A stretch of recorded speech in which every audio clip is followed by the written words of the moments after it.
राधिका, मी तुला आत्ता घरी चल म्हणायचं आणि तू लगेच घरी यावंस असं मला नाही वाटत. म्हणजे ती काही माझी अपेक्षा नाही आहे. कारण मी वागलोच असं आहे, इतकी माती खाल्ली आतापर्यंत की खरं तर तू मला माफ केलंस हा तुझ्या मनाचा मोठेपणा आहे. असं काऊन बोलून राहिलात तुम्ही? नाही राधिका, मला बोलू दे. वाईटच वागलोय मी तुझ्याशी. काय वाटेल ते बोललोय, वाटेल तसं वागवलंय. तुला आता घरी चल म्हणण्याचं साधं धाडसही होत नाही माझ्याकडून. आई म्हणाली तू नाही, म्हणजे मलाही असंच वाटतं की तू घरी परत यावंस. राधिका,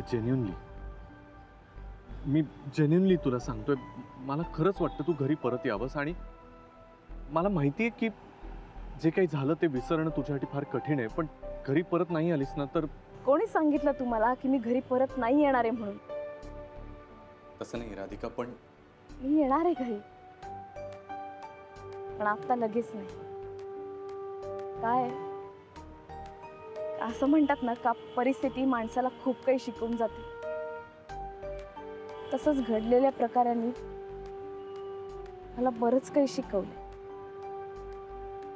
पाहन इतके दिवस मी बायको म्हणून, सून म्हणून, आई म्हणून, एक गृहिणी म्हणून फक्त काम करत राहिले, झटत राहिले. पण मी कधी तुमची सोबतीण झाले नाही. आणि या सगळ्या गोष्टींची जाणीव मला आत्ता झाली. नाही, काळ जसा पुढे जात गेला तसं तुम्ही त्याच्याबरोबर पुढे गेले. मी मात्र तिथेच राहिले. मी पण तुमच्या बरोबर असायला हवं होतं ना, काळाबरोबर पुढे जायला हवं होतं ना. नाही, ते म्हणतात ना का प्रत्येक यशस्वी पुरुषाच्या मागे एक बाई असते. मला नाही पटत ते. काहून मागे राहायचं? आणि ती मागे राहणारी स्त्री तरी त्या पुरुषाला काहून आवडेल? मी आता तुमच्या बरोबरीनं असेल, तुमची मैत्रीण म्हणून, सोबतीण म्हणून. ज्या कारणामुळे तुम्ही माझ्यापासून दूर गेलात ते कारण आता मला नको.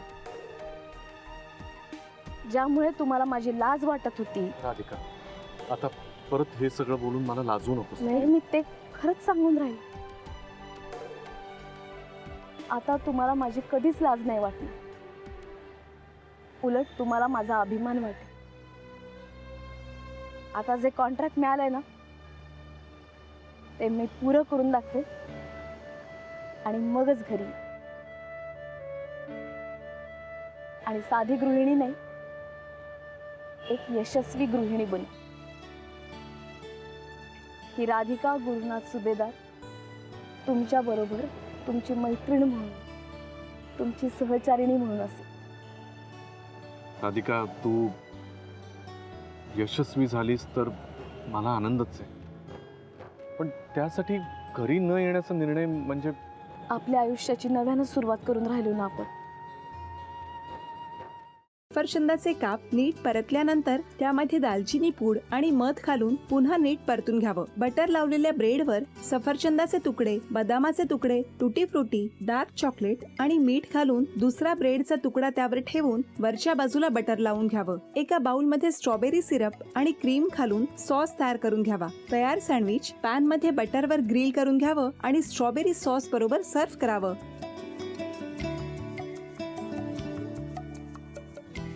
हे जेव्हा बोलत होते तेव्हा मी बघत होतो की या दोघांनी स्वतःचा संसार उभा केलाच, पण स्वतःच्या संसाराबरोबर अनेकांच्या आयुष्यात आनंद निर्माण केला. तो आनंद महत्त्वाचा. हसत राहा, आनंदी राहा असं म्हणत शुभेच्छा देऊया. आणि ही झी मराठीकडून भेटवस्तू डेव्हिड तुमच्यासाठी. अभिनंदन. आणि वहिनींना तथास्तू पुणे यांच्याकडून ही पैठणी. अभिनंदन.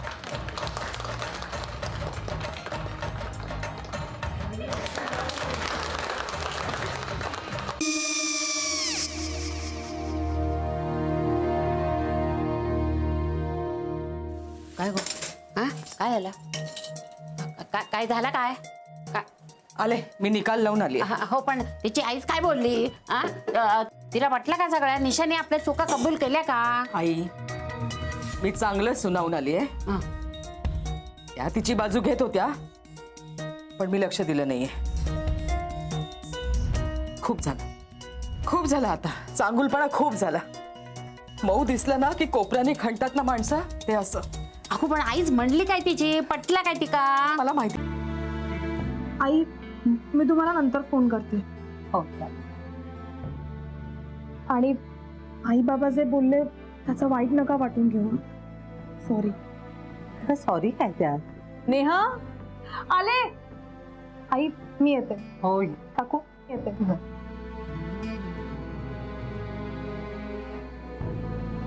सावकाश जाग. हो हो. मग काय काकू, कधी उडवता लग्नाचा बार? बघूया.